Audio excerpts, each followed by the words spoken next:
Who else has a question? I have a question. Oh, hey, Ryan Reynolds. Hi. Hey. How's it going? Great. Why? What have you heard?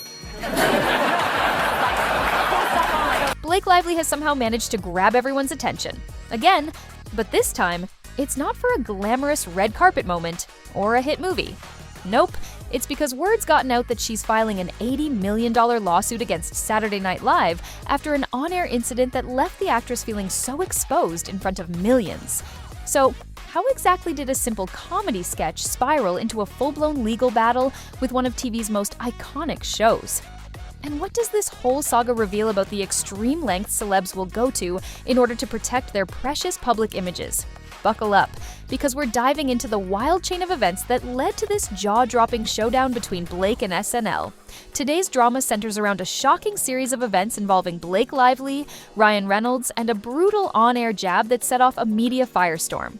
The once-beloved Hollywood couple found themselves going from America's sweethearts to cringing in embarrassment on live TV. And oh boy, things didn't stop there. Ryan's comments stirred up a fresh scandal, and now they're scrambling to regain control of the narrative by pulling some pretty extraordinary moves. So let's break it down and figure out how everything went sideways. And given the appearance, she's gonna have the same reaction of, wait a second, why are you making fun of me? I thought you had our back, Sarah Live. What's going on? Oh, and then there was that moment on Saturday Night Live. Colin Jost, the resident comedian, casually threw in a remark that had Blake and Ryan gripping their pearls. You know, just a little comment that sent their already rumored legal drama, which, by the way, was supposedly in the hundreds of millions, no big deal, into full-on public meltdown mode. Suddenly, social media couldn't stop talking about Blake's lawsuit, Ryan's undeniable involvement, and all the juicy gossip that had been simmering behind closed doors for months. Because really, what's a Hollywood scandal without the whole world joining in, right? And then we've also got this story, Justin Baldoni. Now, as you know, these jokes are written like sometimes up until the minute. Oh, the setup here is chef's kiss perfect. So Ryan Reynolds, in all his infinite wisdom, decides to grace SNL with his presence at the precise moment when he and Blake were already knee-deep in drama. You know, just casually navigating rumors about some supposed complicated past with Justin Baldoni, because why not add some spice to the mix?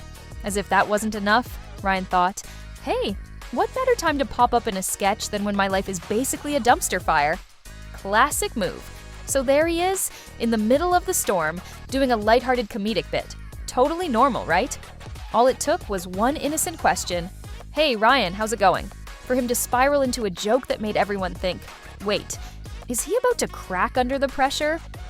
The audience? They were on the edge of their seats, unsure whether to laugh or to start sending him an actual therapist. It was like watching someone juggle flaming knives while being unsure whether they're an expert or just really bad at it. It's like Justin Baldoni saying, I'd love to work with Blake again.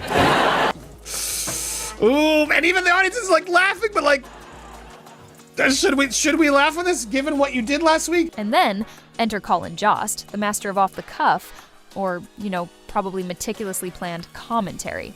This time he takes a jab at Justin Baldoni, alluding to the guy wanting to work with Blake again.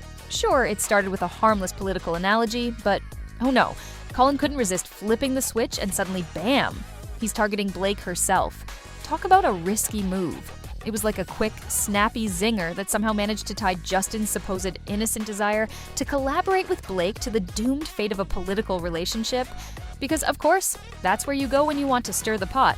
The line was so swift you'd think it was no big deal, but boy, did it land with the subtlety of a wrecking ball?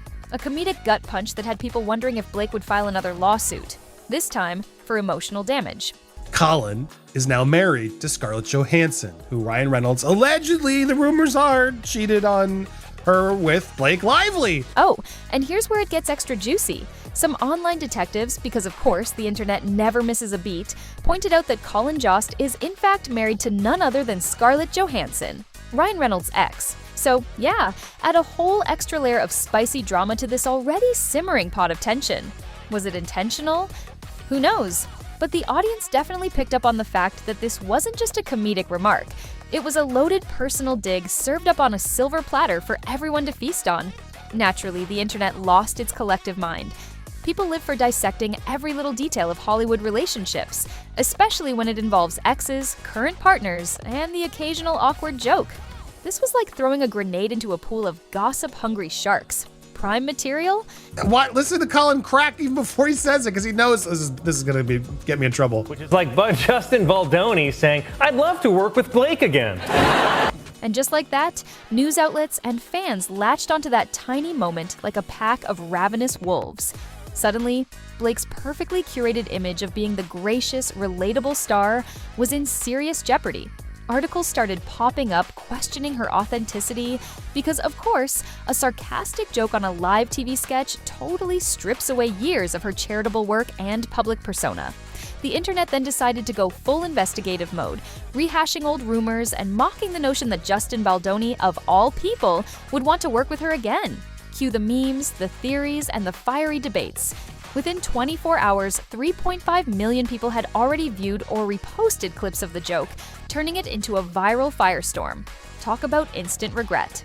Behind the scenes, the whispers were getting louder. Blake was in full-on panic mode. This wasn't just a bad headline, this was a full-on, everyone's laughing, pointing fingers, and deciding they can't trust you anymore kind of disaster. Even those past glowing interviews where fellow A-listers showered her with praise were being re-examined, now, of course, with a nice layer of cynicism. Meanwhile, Ryan, he was in the hot seat too, with people questioning why he'd be cracking jokes during a crisis that was clearly out of control. Shouldn't he have been, privately navigating the situation instead of making it worse? But hey, who needs calm and composure when you can have a viral moment, right? Her playing, why? Was there something wrong? Yeah, clearly, guys, the joke didn't hit. In an attempt to manage the fallout, Blake pulled off a dramatic move. She hired Nick Shapiro, a guy with rumored ties to high-level intelligence operations, including crisis management for major media disasters. Now, Hollywood stars bringing in PR experts to clean up a mess? Totally normal. But bringing in someone with a background in intelligence ops, that's a whole new level of, wait, what? People couldn't help but notice. This was a serious escalation. Either things were really bad, or Blake was playing 4D chess with the media. Naturally, the internet didn't miss the irony. Blake had spent years criticizing people like Justin Baldoni for using aggressive PR tactics to manipulate the narrative. So when she turned around and hired a guy rumored to be involved in managing political-level crises, commentators couldn't resist pointing out the glaring hypocrisy. I mean, calling someone manipulative while hiring a former intelligence guy to do exactly what you criticized? Perfect. And then, of course, the lawsuit chatter took on a whole new life. Suddenly, it wasn't just about the case. It felt like a full-on campaign of narrative control. The press was flooded with articles proclaiming Blake's huge wins in court, or how the judge was totally backing her strategy. But if you looked a little closer, you'd notice that there was almost no actual evidence of any real legal victories. In fact, some reports suggested that Blake's requests in court had been scaled back, or even outright rejected, despite headlines painting a picture of her crushing it. Talk about narrative manipulation. It's almost like she learned a thing or two from the very people she once criticized. What's fascinating, though, is the judge denied it. The judge was like, nope, you do not have a good enough excuse. So what do you think of this whole drama? Leave a comment and subscribe to our channel for more amazing content.